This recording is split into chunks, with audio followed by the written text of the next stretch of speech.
Matapos niyong mapagod sa pagsayaw, narito na naman ang isang medyo may kalungkutang istorya.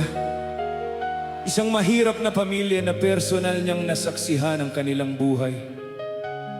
Dahil magkalapit lang ang bahay nila, kaya naman naigawa niya ito ng kanta. Ito naman ngayon ang aking susunod na ihahandog na composition pa rin ni The Blind Composer. Inyo na lang muling pakinggan at sabayan. Basura!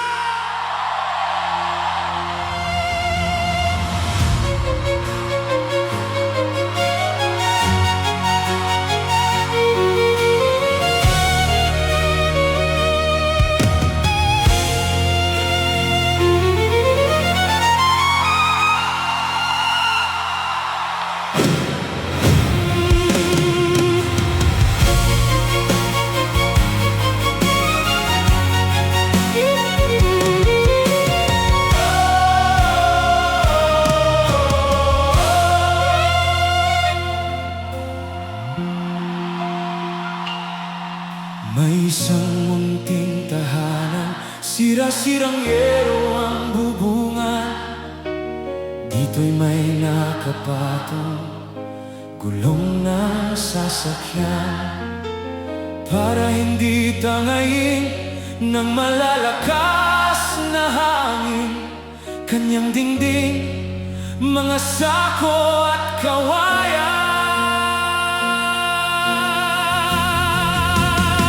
Magkakapatong na karton ang kanilang higaan. Isang mahirap na pamilya dito'y nakatira. Isang mag-asawa, mga anak na hindi nakapag-aral dahil sa kanilang kahirapan.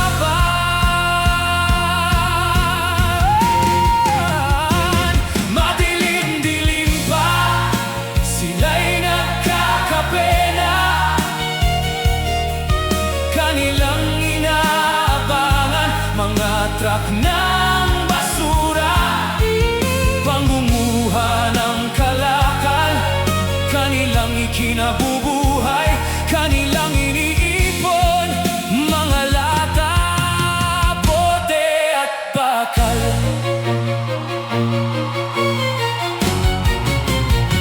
Pagkalam ng mga tiyan, agad na mag-uuwian ang kanilang almusal, kasabay na ang tanghalian. Matapos kumain, muling sasampa sa bundok ng basura. Madilim-dilim pa, sila'y nagkakape. Kanilang inaabangan mga truck ng basura, pangunguha ng kalakal. Kanilang ikinabubuhay, kanilang iniipon, mga lata, bote at bakal. Minsan ay may swerte, pera'y nakukuha, nakasilid pa sa sobre. Minsan ay mga alahas, yari sa ginto at pilak. Hindi naman siguro sadya, sa basura'y naisama ang mga bata na kukuha. Tira-tirang pagkain, ito'y papapagan, huhugasan para sa kanilang hapunan. Ganyan ang makikita sa araw-araw na eksena. Sana'y atin silang matulungan, kahit mga bata lang, maibalik sa pag-aaral, para na rin sa kanilang kinabukasan.